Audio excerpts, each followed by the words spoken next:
E pra të dashur miqtë e mi, ja ku po ritakohemi sërish me mua Tirona Lilin, pikërisht këtu në kanalin Monitor TV, për të komentuar pak marrëdhënien e Brikenës edhe Mateos.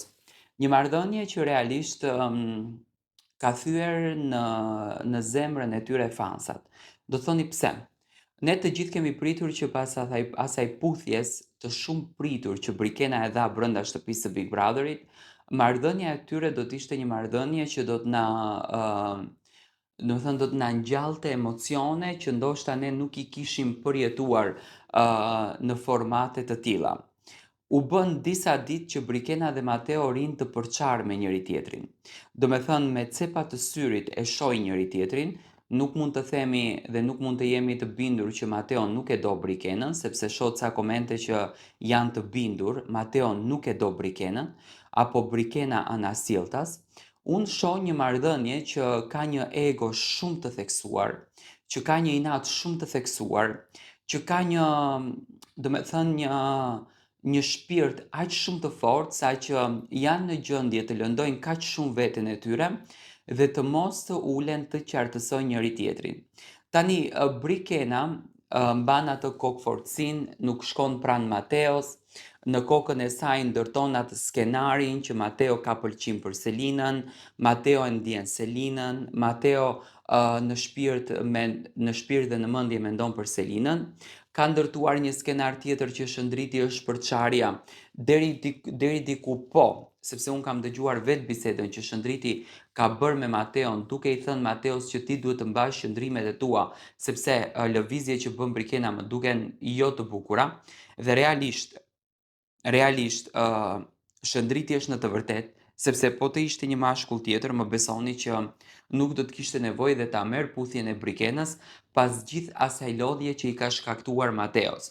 Tani ne na duket e çuditshme dhe duam të gjykojmë Mateon për faktin që po i ri larg Brikenës dhe po e afrohet Selinit, sepse kjo gjë ndodhi menjëherë pas puthjes, por brenda asaj shtëpie, ato banorë kanë kaluar shumë ditë, ato banorë kanë kaluar shumë momente. Dhe Mateo ne kemi parë që ka kaluar jashtëzakonisht presione nga marrëdhënia që ka ndërtuar me Brikenën dhe presionet që ndërtohen nga marrëdhëniet janë ato presione që ne na heqin nga komoditeti dhe ne harohemi në lojë. Dhe unë mendoj që Mateo aktualisht është fokusuar më së shumti tek loja sesa tek marrëdhënia. Do me thënë, unë edhe sot e pash ai dëshiron që t'i afrohet Brikenës, por e ka atë, do me thënë, e ka atë inatin brenda vetes së tij, pse duhet unë gjithmonë ta bëj këtë hapin e parë?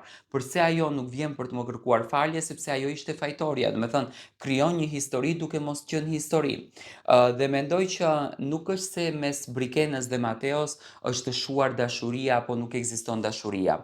Thjesht mendoj që Brikena dhe Mateo kanë ego shumë të madhe me njëri tjetrin, kanë inat shumë të madh me njëri tjetrin dhe nuk po tolerojnë në asnjë mënyrë që të ulen, të bisedojnë dhe të qartësojnë marrëdhënien e tyre.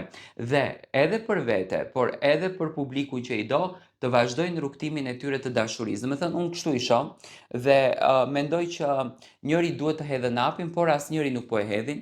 Brikena ka shumë ditë që domethënë është e traumatizuar, Brikena as nuk po flet, Brikena as nuk po komunikon, nuk ka afrimitet me asnjë person, qëndron gjithkohës e vetme brenda në shtëpinë e Big Brotherit dhe realisht nuk e di se si mundet ta përballon, ndonjëherë edhe më dhimbset, sepse nuk është e bukur që ta shohim njeriu deri në atë gjendje.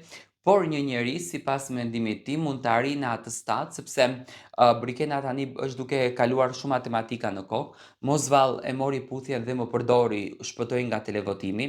Çfarë ndodhi me mua? Pse unë rëshqita? Isha shumë e fortë në qëndrimet e mia, sepse nga aty ku ishte Brikena, në këtë që është, domethënë, të jep bindjen që Mateo po hakmerret kundër drejt saj. Por në një farë mënyre nuk është ashtu, është thjesht egoja dhe inati dhe mlefi që këto të dy kanë krijuar për një diçka që realisht nuk është e vërtetë.